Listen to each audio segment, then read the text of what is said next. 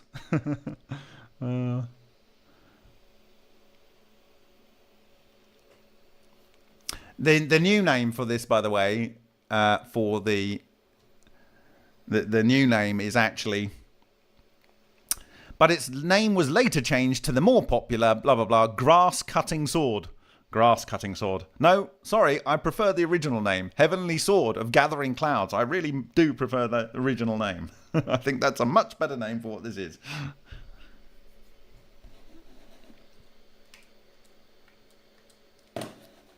Right. So you have to bear with me for a second or two. I didn't prepare this part of the presentation. I didn't know whether I'd want to do it. But I do now.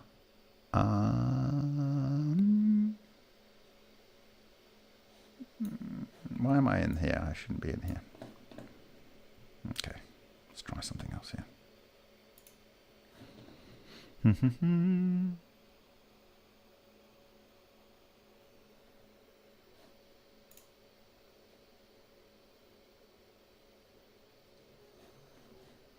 Right, this image normally breaks my computer because it's so complicated.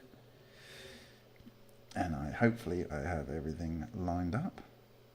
Maybe, maybe not. Okay. So, we'll have a look at our sacred geometry here. And hopefully I've got it in the right place. I don't know whether I have.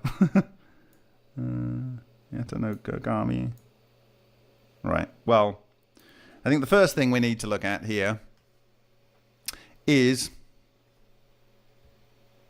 our yin-yang. So we'll bring in the yin-yang. Where's the yin-yang? Give me a yin-yang. Give me a yin-yang. Okay, so... Okay, well, we have... No, it's all a bit of a mess because I've got something there. Give me a second. Should have prepared this. Okay. No.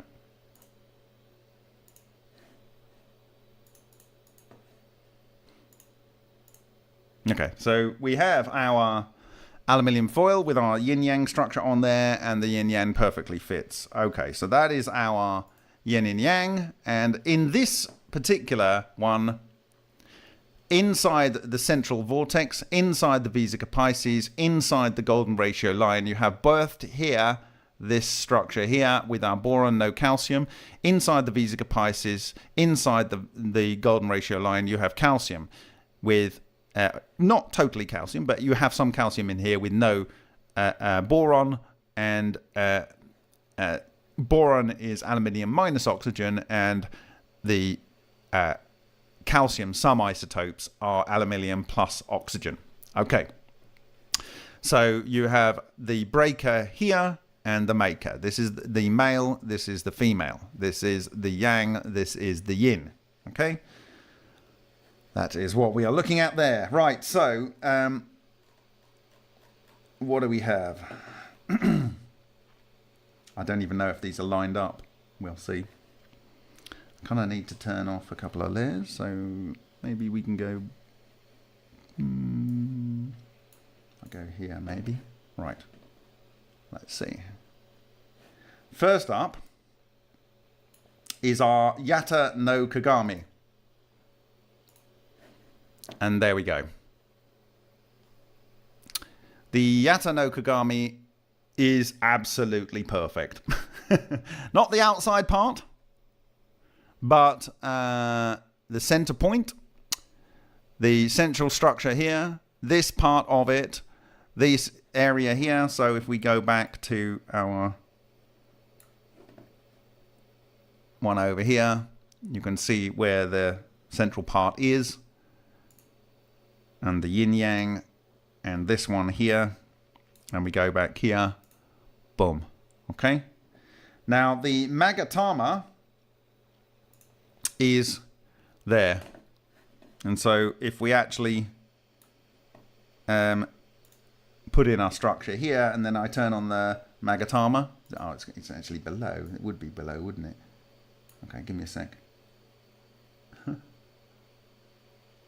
I'll put the Magatama up here so it will appear above, hopefully. Oh no, it's in the wrong place. Come on, Magatama. Okay, I need to put the Magatama. Give me a second. Really should have done this beforehand. Poor planning, Bob. I think you can see where it should go, and then when you learn what the Magatama is, you'll know. It should be there. Right, come on. Where are we? Not there. There. Is it there? Where has it gone? Why is it not there? Okay, I don't know what's going on here. Let me go there. Right, and then we bring in... Sorry.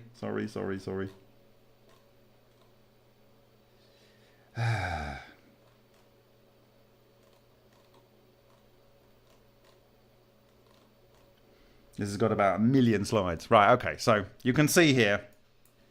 Maybe you can see. If I go and add another slide there, and then we'll just go like that. Right, so...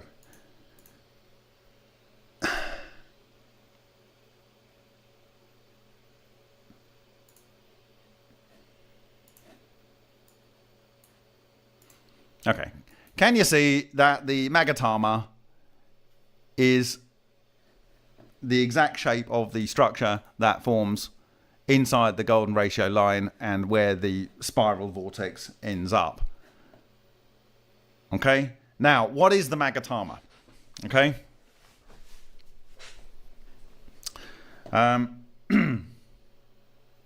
what is the Magatama? Okay, there's a whole lot of mythology behind this. And so what I'm saying actually, by the way, is that the sword would be like the caduceus spiral that comes down here. So I haven't shown this before, but we'll show it here now. Why not? And the caduceus is here. That's where your caduceus spiral is, comes down. This is the symbolic version of the caduceus spiral, which is exactly, precisely lines up with the center points. This is actually on other Macedonian coins. So I showed the thunderbolt, but on other Macedonian coins, they have this form of the caduceus representation, which shows the baseline of the Sothic triangle, the central circle, and the circle that goes into the center of the two spin vortices. Okay, so this is kind of what I imagine the sword is, and its description, its original description as the heavenly sword of gathering clouds is this heavenly sword of gathering clouds, because this is where the tornado comes up. Okay, so it is exactly correct. I haven't lined that object up. Anyway, so let's look at these things. So the imperial regalia here. According to legend, these treasures were brought to Earth by Ninigi no Mikoto, legendary ancestor of the Japanese imperial line, when his grandmother, the sun goddess Terazu sent him to pacify Japan. These treasures were eventually said to be passed down to Emperor Jimmu, who was the first emperor of Japan and was also Ningi's great-grandson. Traditionally, they were a symbol of the emperor's divinity as a descendant of Amaterasu, confirming his legitimacy as the paramount ruler of Japan. So, the story here, I think it's better described here, maybe. No. Okay, so there are various ways to describe this, but the story that is described here is the story that was told to me on the train by Sho when he was saying we possibly couldn't see Matsumoto, but he'd gone to this temple and he described the story about this great goddess and stuff. So it was just weird how everything lined up. That just like that evening or the following evening, I was talking about this so-called chrysanthemum and ended up at this story from a completely different route. So it's basically when Amaterasu hid in the cave from her brother Susanoo. I'm going to mull at all these names, I'm sorry. No Mikoto, thus plunging the world into darkness. The goddess Amino Uzumi no Mikoto hung the mirror and jewels outside the cave. The jewels are the Magatama outside the cave and lured her out of the cave, at which point she saw her own reflection and was startled enough to that the gods could extract her. Susanoo later presented the sword to Kusanagi to Amaterasu as a token of an apology. He obtained it from the body of an 8-headed serpent. At the conclusion, now basically the Magatama in this myth, what this god Amaterasu did when she got the Magatama, she was able with the Magatama to create new gods. So she threw them out and created new gods. So the thing that is created at the center of this vortex, this Magatama type structure, in my view, has the ability to be the creator of gods, according to the Japanese legend. But when you go into the grandson that actually came down with these regalia, it says here, according to Japanese mythology, as the great-grandfather of Japan's first emperor, the 3 sacred treasures brought with Ningi from heaven and divine ancestry established the Japanese imperial family. Ningi was born from this person and blood this person and treated him with special affection and nurtured him. Ningi's descent to Earth appears in both the Nihon Shoki and the Kojiki. In an earlier version of the Nihon Shoki, Ninji descends to Earth unaccompanied. But in later versions, other gods accompany. So basically, this guy descends from the gods, from heavens, from space to Earth to start the Japanese royal family and to look after the Japanese people. So he is a sky god, and he brings with him what I would call the symbols of the god's toolbox. The Magatama, the Yata no Kagami, and the heavenly sword of gathering clouds. So I believe, in my view, that I was given this gift on I think it was the first night in Japan, trying to explain this structure here, the chrysanthemum. It led me down a little bit of a rabbit hole to find these things, which I believe are the structure that you see here. And you have these 3 structures here, and I haven't put the sword in, but you can work out where it is. Now, where is the other one? Yata no Kagami. There we go. Yata no Kagami. I mean, otherwise, they were just very good at guessing this. You know, why did they choose these ratios? I don't know. Like, why would you choose that ratio? I don't know. Okay. Anyway, there we go. So, does anyone have any questions on my little bit of crazy tonight?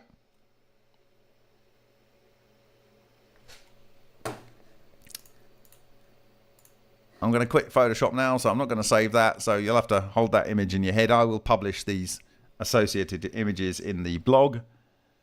Hi, Squirrel Sniper. Hi, Dan Moretti. Hi, System Automation. So...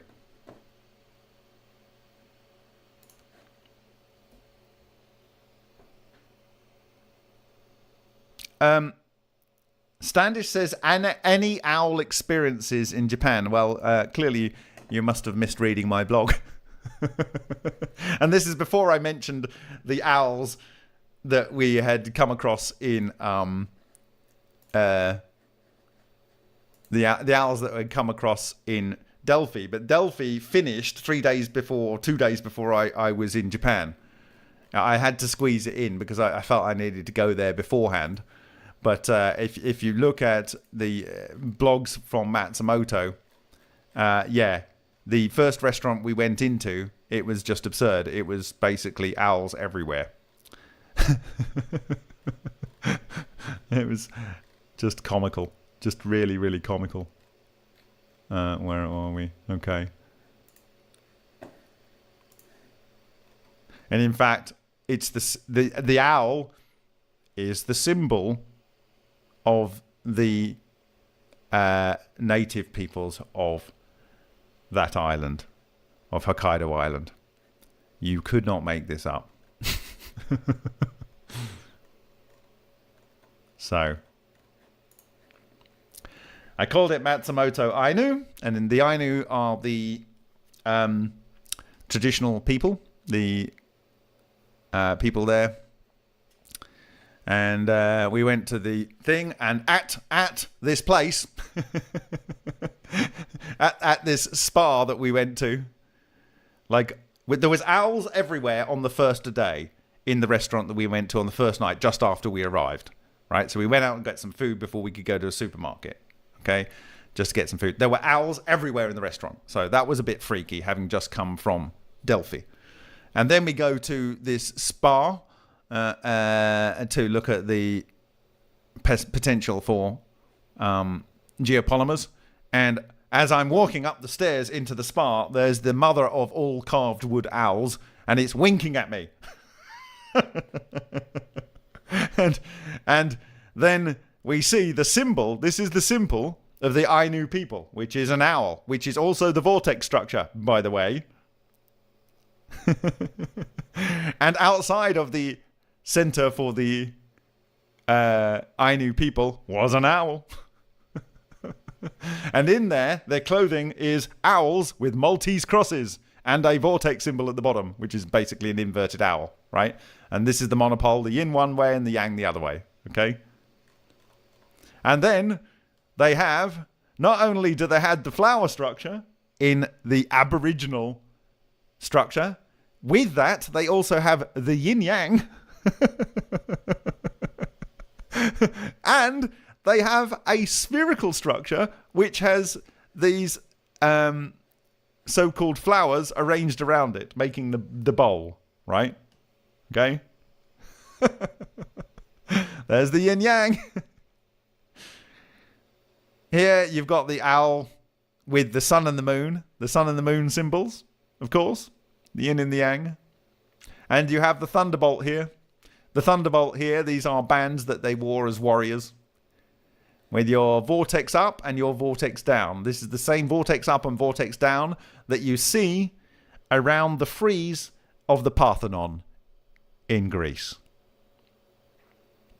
Here we go. Again. Your Vritra. Your thunderbolt. Here, in an Aboriginal people.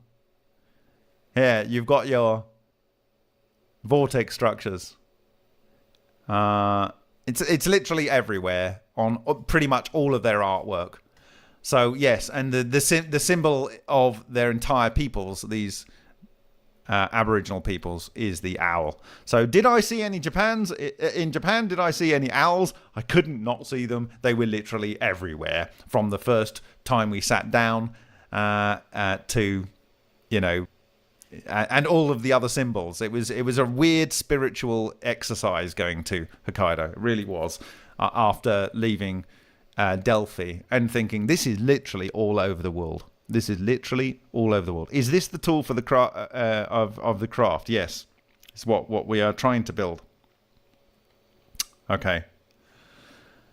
All right, so before I do a review, I just want to say I'm going with Yin Gazda, former confidant of John Hutchison, to this conference in France called Rencontre Galactique, which is specifically about people that have gone through what is recommended in that document here, this document here, reverse sort of hypnosis.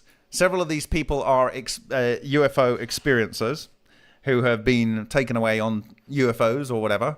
And we also have Dan Winter and apparently Chris Esson, who is apparently someone who knows a lot about or has some good ideas about how UFOs are propelled. And of course, you all know and love Dan Winter and fractalfield.com and all of his other websites and products, including Therify and so forth. So I'm looking forward to having a little bit of time with them. And so literally this paper tells us that we need to go to experiences of and people that have been on UFOs. And I got this paper after I had agreed to go to this conference with Yin Gazda, and it's a little bit weird. I have to say, it's almost like I can't do it. Just the progression of things is exactly as it needs to be at every stage. Okay, so just to refresh, today we talked Ode Galactica, and I speculated that the story behind Battlestar Galactica, where the people of the Kobol colonies, the 12 colonies of Kobol, created artificial intelligence battle bots and then created hominid-type automatons. These are creatures that look and act like humans, but were actually artificial intelligence creatures. They used them as slaves and as workers, and ultimately they created their own god, these Cylons, and they decided that they didn't want to be enslaved anymore, and that it was their duty to either assimilate or annihilate the human race, their makers. And they did a very good job of killing billions of all humans in the Kobol 12 colonies, but there was 50,000 that escaped on Battlestar Galactica here, and the Cylons pursued them through the cosmos on their way to the mythical Earth, where the 13th tribe had been lost, apparently.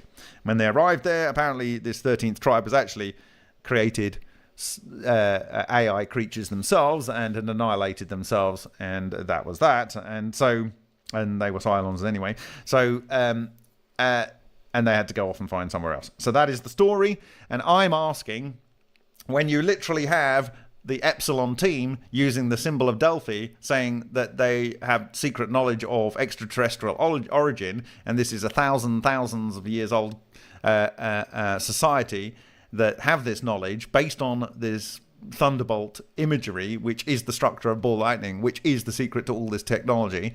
They are saying that they are a race that came to Earth. And there are other races that came to Earth, and they cite the Hebrew race, and that they've been unfriendly for a while, but they've been competitors. But you can imagine that if there were two groups of people fleeing from somewhere else because they were pursued by an artificial intelligence creature that they created themselves, then we have the Japanese here. Are the Japanese, their leader, their emperor was supposedly from god lineage and came down to look after the peoples of Japan. Were they also a group that came to Earth? And in fact, when Ben what was his name, Rich, whatever his name is, if I get the name wrong, that's the guy from Lockheed Martin, said we now have the technology to take ET back home. Was he referring to us as being ETs, and where is home? Is that the place we last created AI technology? And am I saying, is this all a little bit of history repeating? So that's my game of the presentation tonight. And so I referred through to the technology here, the quadskelion, the structure that is most basically represented by the superconducting loop here that produces the two left and right yin-yang structure that produces this toroidal moment that comes down here that's twisted this copper oxide out here and disrupted the electron bonds in the copper oxide.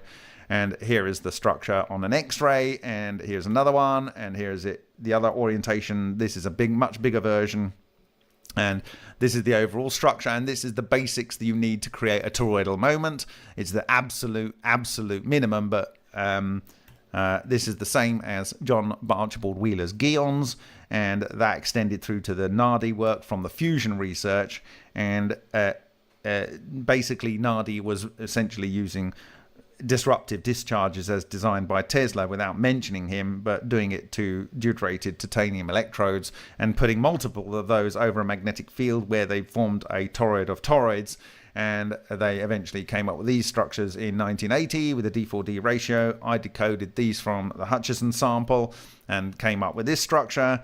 And ultimately, they can be different fractal levels, but they produce a phase singularity in the center, and that produces a pseudo-magnetic monopole, which is able to gather and interact with dark matter in the form of weakly interacting massive particles, clusters thereof of relic neutrinos and relic neutrinos, and that is the gravitational vector of the Geons, which binds them together, and we found the physical embodiments of them, and that led to understanding the toroidal moment.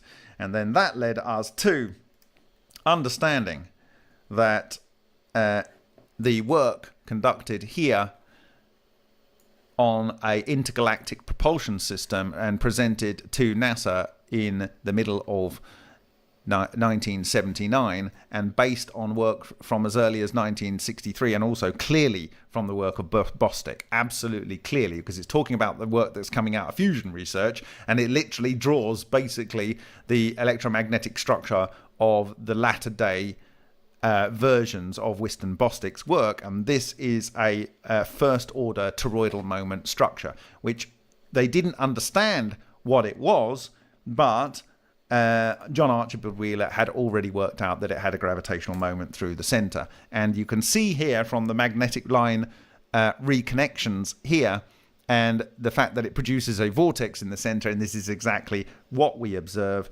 in physical embodiments as observed in the Lion reactor. And this is the symbol of my remoteview.icu blog for that very reason. It is the O, this is the O, this is the O of the O's, and it should be as above, so below. Okay? And they say that this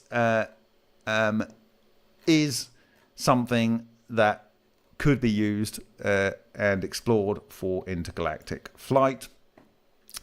And they reference work from 1976, which produced 1,000 Tesla fields in it, and this was then replicated in internationally funded research by literally every major continent on Earth in this work, and they replicated and found typically 1,000 to 1,300 Tesla, but maximally up to 2,000 Tesla here. So it's of the same order of magnitude, but we know that we get far higher intensities from the calculations of plasmoids by other researchers. But there we go. So this is a real thing that has been done. And then I just went through my little bit of crazy, looking at the regalia of the Japanese gods that came down to be the emperors of Japan and their meaning. And you should really look into the mythology around this and the importance of the Magatamas and the fact that they are able to create new gods. And I'm saying that this is God's toolbox, and that the center of the structure, for instance, in the pyramid, it creates the food of the gods. And so that could create the gods, because they get, God consciousness and whatever. And so, yeah, that's that. And then we are going to do exactly what was recommended in this paper here. and that is to do what they call regression. And it says here something blah blah blah on doing regression on somewhere here. It says on doing studies on people that have experienced. Okay. So thank you very much for your time this evening. It was really spooky to have been. You can see here that I've got the field structure in here from that 1979 paper, but they didn't know or refer to this as a toroidal moment. But that is what they are suggesting is the tool to access intergalactic drive. I have argued that the toroidal moment is able to extract the hidden energy within matter as per that declassified in 2017 1992 CIA report. And they said that is the same thing as cold fusion, and they said that using a kilo of iron, the system that will extract the energy from the iron, which is hidden within it, is the same thing that will be the propulsion, and 1 kilo of iron will be able to get, using the overall device, to Alpha Centauri in 6 years. And the system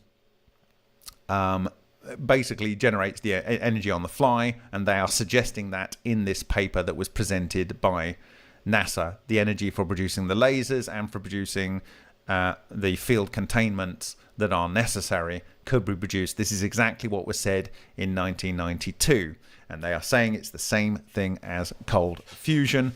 And the hidden energy within matter, I am arguing, is the relic neutrino condensates that maintain the electron spin relationship with the nucleus. I'm agreeing with the arguments of Shishkin and Dubovik, the person that established the toroidal moment in 1965, and Pharaohs, and that this magnetotoroelectrical radiation, as they call it, the neutral clusters, is that the etheric matter that Tesla extracted from preferentially beryllium, magnesium, or aluminium in the turn of 1900, and that led to the effects which I believe was what led him to do a lot of the funky stuff that confused so many other people, because they can't see that this thing exists. So, you know, they're already at a disadvantage.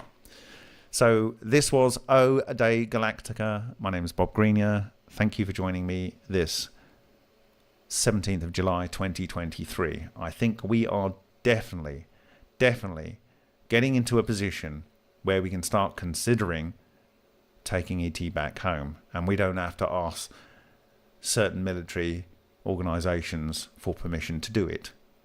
It's public knowledge. Thank you very much for your time. I'll see you in the next video. Dobry noc. Buenas noches. Good night.